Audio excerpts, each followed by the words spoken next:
YouTube, what up? Welcome to another edition of Wrestling with Watts. I'm your host, Watts. And we all seen WrestleMania 41.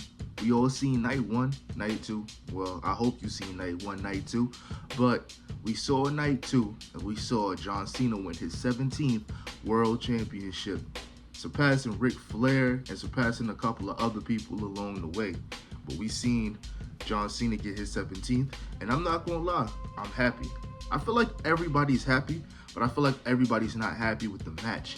And the reason why people are not happy with the match is because it was pretty lackluster. But there's a reason, there's a method to the madness. The madness is John Cena knows he can't go the way he used to go in the ring. He probably can't take certain bumps. He probably is saving certain things for his very last match.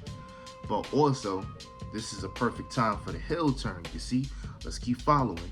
So, he said, I'm going to win the title and I'm going to ruin wrestling. He's ruining wrestling. He's going to be on some part-timer stuff. He's going to take the easy way out. All of this stuff is going to happen, and you know what's going to happen next.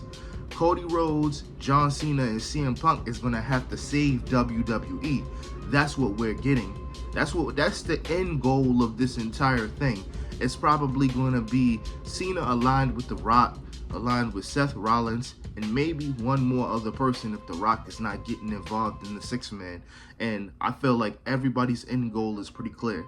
Roman Reigns' end goal is probably going to be facing The Rock. Cody Rhodes is probably going to get the WWE Championship back at some point. And I don't know, maybe CM Punk is probably going to get his get back on Seth Rollins. But by that time, Seth Rollins is probably going to be, I don't know, the World Heavyweight Champion, because I don't see this Jey Uso world title reign lasting very long. I feel like it lasts maybe at most, maybe 6 months. And then Seth Rollins is going to take that title off of Jey Uso, and that's going to be the end goal. CM Punk versus Seth Rollins for the World Heavyweight Championship. That's what it's looking like to me. I don't know, but I'm just trying to sit back and enjoy the ride, and I know that it's very biased because I've come here and I've given Triple H my ass to kiss. I've given Creative my ass to kiss.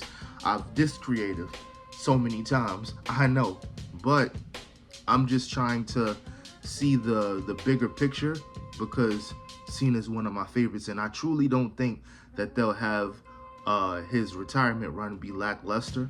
But who knows, maybe that's due to the fact that he said, yo, I'm going into this with no expectations. So maybe he don't want us to go into it with expectations. Who knows? But I'm just throwing it out there because real spill, if I had to take an educated guess, that's what I would do personally. You know, it comes down to all of the bitching and complaining and stuff like that. Seth Rollins feeling like he has to save WWE in his own way.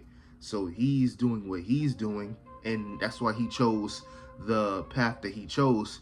And it's going to probably be The Rock leading the charge, John Cena on the front line as the world champion, Seth Rollins as the world heavyweight champion on the front line. Paul Heyman probably going to be doing the talking because The Rock is probably not going to be there all the time. So they need somebody that's going to be there weekly. So I think I'm just excited for the build-up, and I know I'm gonna catch flack for it.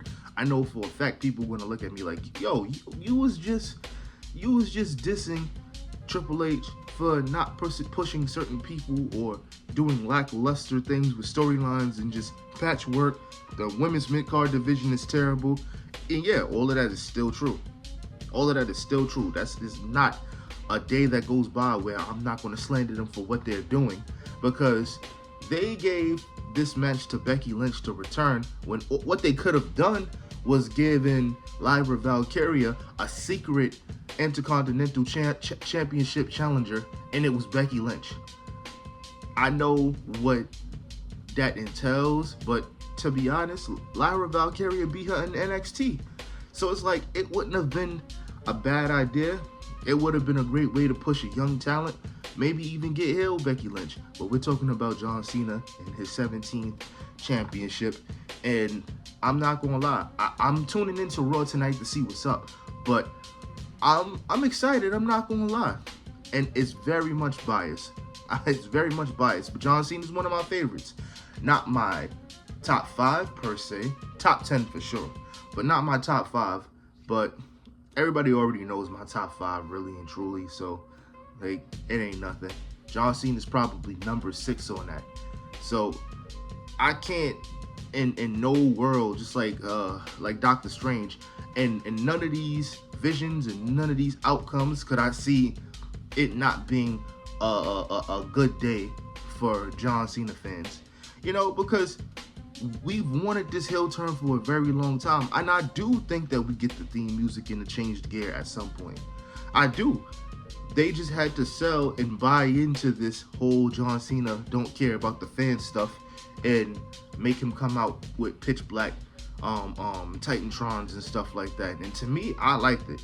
I didn't care for the match per se, because I feel like more could have been done, but it is what it is. But yo, let me know what y'all think in the comments. Let me know what y'all feel. I'm out. Peace.